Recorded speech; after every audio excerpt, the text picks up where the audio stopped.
Olá, tudo bem? Estamos na parte 3, ou módulo 3, como queira, de 4 aulas sobre gerenciamento e percepção de risco. Não se esqueça, esta semana nós temos 4 aulas para você, cada dia uma aula relacionada a gerenciamento e percepção de risco. Então não se esqueça de se inscrever no nosso canal do YouTube, sst2m.ead. É isso mesmo.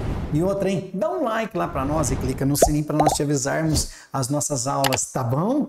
Vamos lá? Eu sou o Mário Márcio, como você já sabe, então dispensa comentários e vamos que vamos. O que promove a percepção de risco?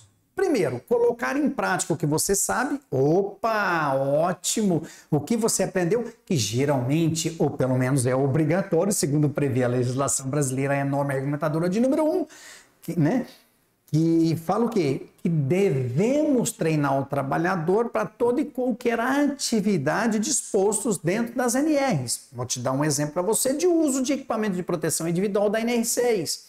Empilhadeira, ponte rolante, muque, guindaste, transferência elétrica manual, na NR11, NR12, máquinas e equipamentos, NR31.12, máquinas e equipamentos agrícolas, por exemplo, autopropelidas e outras más. Então, vamos colocar em prática o que você aprendeu nos treinamentos, que é obrigatório e está previsto na legislação, tá certo? Inclusive, dos riscos que são informados mediante o treinamento daquela máquina, daquele equipamento, que pode propiciar para você risco e como você fazer para minimizar ou eliminar esse risco. A todo custo para prevenir acidentes e doenças relacionadas ao trabalho. Em outro, seguir os procedimentos de segurança. Seguir os procedimentos operacionais padrões da sua empresa. Para aquela atividade, para aquele risco ou para aquela máquina que você está exercendo, seja manutenção, revisão ou operação do equipamento.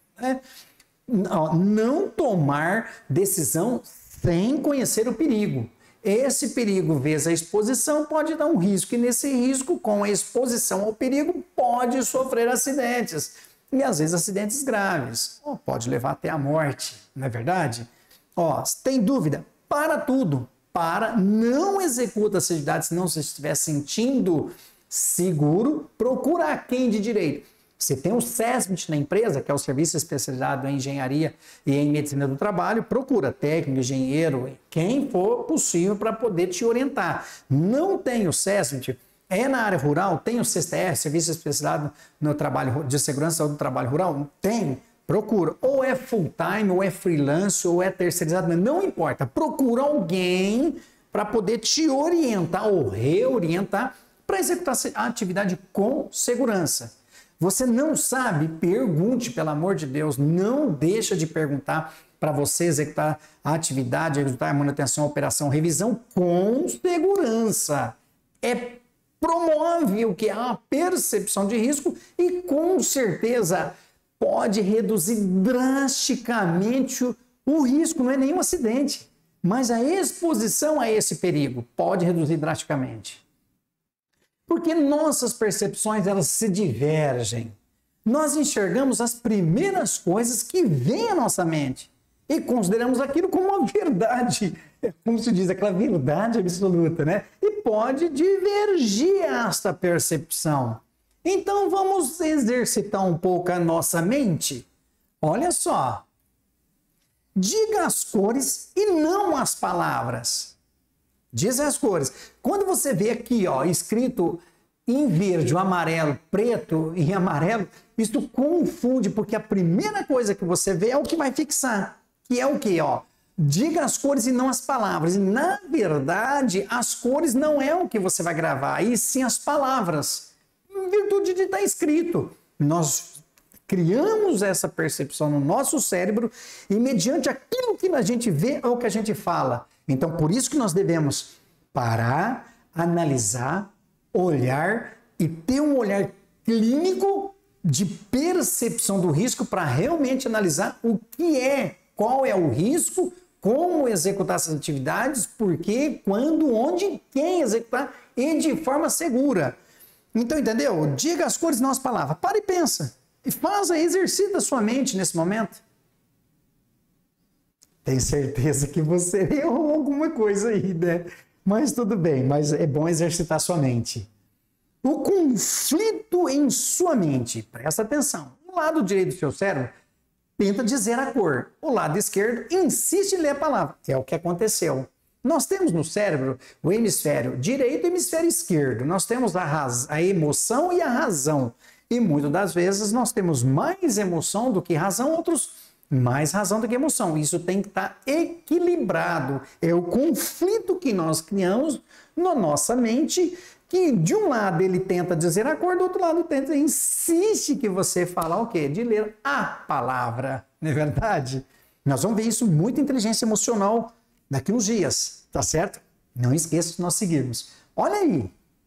Olha a nossa mente, o que nós estamos vendo. Nós estamos vendo, com certeza você está vendo vários pontos pretos distribuídos aí na tela. Ou pontos brancos aí. Na verdade, não tem nada disso. Olha aqui. Ele tem esses pontos brancos, mas não tem preto nesses pontos. Olha aqui o tanto de pretos que tem, não é verdade? É incrível, né? É um conflito. E olha aí, não parece que essas linhas estão todas divergentes entre uma e outra? Na verdade não tá, não parece que ela está menor, maior de um lado e vice-versa, para lá e para cá. Não, são todas iguais. Não tem diferença de nenhuma. Todas são as mesmas medidas, comprimento, largura. Interessante, né? É o conflito. Olha o conflito da nossa mente.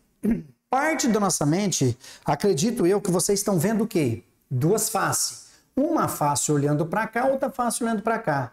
Agora, outras pessoas não estão vendo essa face. Elas estão vendo o quê? Uma taça. Que pega aqui no meio e está vendo a taça. E aqui o pé da taça e aqui a parte de cima da taça. Não é verdade? Então é isso que a pessoa pode estar vendo, uma taça ou duas faces. Então o nosso cérebro ele pode confundir, dependendo da ótica dessa percepção de risco. Agora, qual é o papel da liderança em relação a estas percepções de risco, para gerenciar esses riscos? Preste atenção, ó. 5% do papel da liderança é falada. É ficar falando com o trabalhador, é falando com os seus liderados para a execução de uma atividade segura. Ou então de uma ordem de serviço que você peça. Como preposto da empresa, você solicita que um dos seus liderados execute uma atividade através de uma ordem de serviço. E muitas das vezes, somente falada pode não resolver o problema. Porque 5% a liderança, se ela é falada. 25% ele fala, mas depois ele escreve. Essa escrita já é um grande avanço, que são os POP. Por exemplo, o procedimento operacional padrão, ou então os procedimentos de segurança de trabalho, ordem de serviço, enfim. Agora é o seguinte, 70% são atitudes de comportamentos. O seu comportamento mediante a delegação de uma ordem de serviço a um liderado seu. Então, esta atitude e comportamento seu pode influenciar, mas muito, definitivamente ela pode influenciar de forma positiva ou de forma negativa. Então, tem atitude de comportamental, que isso vai te dar atitude o quê? Positiva, preventiva. Certo? Ó, antes de iniciar o seu trabalho, você identifica os riscos que exigem através da análise de tarefa e reporta esses riscos. Todos os riscos envolvidos e implementar medidas de controle, visando o quê? Garantir a execução desta tarefa de forma segura. Porque eu identifiquei os riscos e reportei esses riscos de forma segura. Todos esses riscos que estão envolvidos, eu estou implementando medidas de controle. Isso é preventivo, tá certo? Antes da execução da atividade. Aí isso visa, obviamente, a execução de uma tarefa segura. Ó, os principais objetivos. Identificação do risco, como dito anteriormente. Eu identifico os riscos e avalio, ou seja, avaliação dos desvios operacionais. Vou avaliar quais são os desvios da operação que pode ter identificação de outros riscos que até então não identificados. Eu vou avaliar esses desvios de processo também, não só a parte operacional, mas relacionada ao processo. E vou dizer uma coisa para você, hein, meu amigo e minha amiga. ou você conhece o processo bem, com uma muita intensidade do processo, da parte de processo da sua empresa, porque se você não conhecer processo, não conhecer o sistema operacional da operação neste processo, como que você vai fazer segurança? Como que você vai analisar os riscos se você não sabe o processo, que é o que está sendo processado, qual é o processo da sua empresa, quais são as etapas e a parte operacional desse processo? Para onde vai, se é água quente, ou se é, por exemplo, altas temperaturas, né, relacionado, por exemplo, a gases, vapores, ou então realmente é água, ou é um caldo, ou então pode, não sei se pode ser só um gás em alta pressão, o que fluxos que vai ou vem, para onde vai, se está encapsulado ou não, ou seja, relacionado a lã de vidro, fibra de vidro, para poder minimizar essa fonte de calor externa, ou se aquela torneira é água quente ou não, tá certo? A pressão que tem dentro dessa tubulação, caso tenha. Então eu preciso entender não só o processo, como também a parte operacional. E as falhas dos equipamentos. Se falhar, o que fazer? Como fazer essa manutenção? De que forma? Quantas pessoas? Quais ações deve tomar em relação a uma falha do equipamento? Nós vamos ver isso aí no próximo bloco, no próximo módulo, né? Bem como avaliar o quê? De tudo isso, o objetivo principal, nós vamos avaliar os parâmetros de segurança para cada situação dessa, traduzido nos termos possíveis, né, termos de possíveis danos àquela peça mais importante dentro de uma organização. Você, trabalhador, operador, colaborador, ou seja, você que está executando esta atividade, né? O meio ambiente na qual você exerce atividade, o patrimônio da empresa e os terceiros, caso tenha dentro desta organização e nas proximidades ou nas atividades que estão sendo elaboradas por você. Riscos ambientais, apenas um exemplo, tá certo? Considera-se tudo que tem potencial para gerar acidente ou doenças no trabalho em função de sua. Os riscos ambientais considera isso, esse potencial de gerar acidentes ou doenças relacionadas ao trabalho. Tem a natureza, concentração, intensidade e tempo de exposição. Isso podemos classificar os riscos ambientais de 5, né, ou seja, 5 grupos ou agentes, que são muito conhecidos. Físico, químico, biológico, ergonômico e de acidentes ou mecânicos. Né? Então aqui, olha o exemplo clássico aqui. Eu tenho uma fonte, esta fonte ela gera um risco.